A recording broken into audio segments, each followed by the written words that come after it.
அஸ்ஸலாமு அலைக்கும் வரஹ்மத்துல்லாஹி வபரகாத்து. அன்புக்கினிய சகோதர சகோதரிகளே, இது ஈமான் எனும் இறை நம்பிக்கை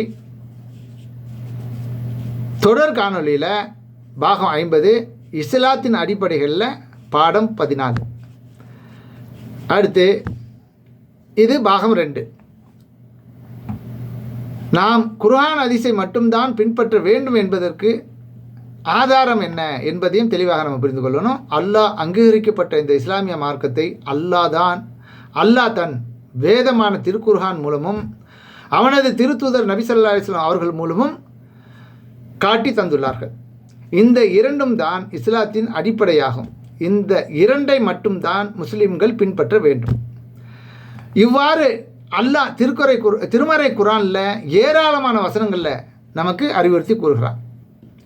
நீங்கள் நம்பிக்கை கொண்டிருந்தால் அல்லாஹ்வுக்கும் அவனது தூதருக்கும் கட்டுப்படுங்கள் என்று 8வது அத்தியாயம் 1வது வசனத்தில், அல்லாஹ்வுக்கும் அவனது தூதருக்கும் கட்டுப்பட்டோரை சொர்க்க சோலைகளில் அவன் நுழைய செய்வான், அவற்றின் கீழ்ப்பகுதியில் ஆறுகள் ஓடும், அதில் நிரந்தரமாக அவர்கள் இருப்பார்கள், இதுவே மகத்தான வெற்றி என்று 4வது அத்தியாயம் 13வது வசனத்தில் அல்லாஹ் சொல்லி காட்டுகிறான்.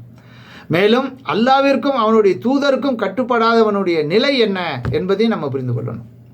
இஸ்லாத்தின் அடிப்படையாக உள்ள இறைவனின் வாக்கான திருக்குர்ஆன் மற்றும் நபி ஸல்லல்லாஹு அலைஹி வஸல்லம் அவர்களின் வழிமுறைகளை பின்பற்றாதவனை திருக்குர்ஆன் கடுமையாக எச்சரிக்கிறது.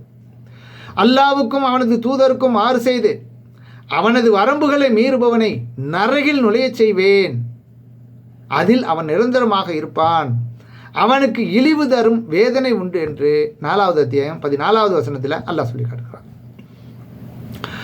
அல்லாஹ்விடமிருந்தும் அவன் தூது செய்திகளிலிருந்தும் எடுத்து சொல்வதை தவிர வேறில்லை.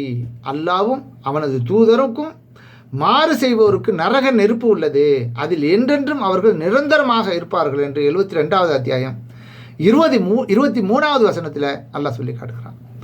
எனவே நிறைய இருக்கு, சொல்லிக்கிட்டே போகலாம். தெளிவாக நீங்கள் புரிந்து கொள்ளணும். அல்லாஹ்வுடைய தூதர் எது மார்க்கம் என்று நமக்கு அறுதியிட்டு உறுதியாக கூறியிருக்கிறார்களோ அதை சரியாக புரிந்து கொள்ள வேண்டும். என்னமோ கிடைச்ச நேரங்களில் யாரோ பேசினார்கள் என்று இதையும் கேட்டுட்டு, அல்லது நம்ம தேவைகள் வரும்பொழுது சில மௌலவிமார்கள்ட்ட எப்படி செய்யணும் அப்படிங்கிறத விசாரிச்சுக்கிட்டு அதுபோல் செஞ்சுட்டு ஒதுங்கிட்டீங்கன்னா நீங்கள் மார்க்கத்தை பின்பற்றுவீர்களாக ஆற முடியாது. அதற்காக எந்த ஒரு கூலியும் அருமையில் கிடைக்காது. தயவு செய்து என்ன மார்க்க விஷயங்களில் எதை அல்லாஹ் தெளிவாக தமிழில் எல்லா மொழியிலையும் வந்துருச்சு. உங்கள் தாய்மொழியில் படித்து அதன்படி செயல்பட முயற்சி பண்ணுங்கள். அல்லாஹ் அதற்கு போதுமான அருளை உதவியை செய்வான்.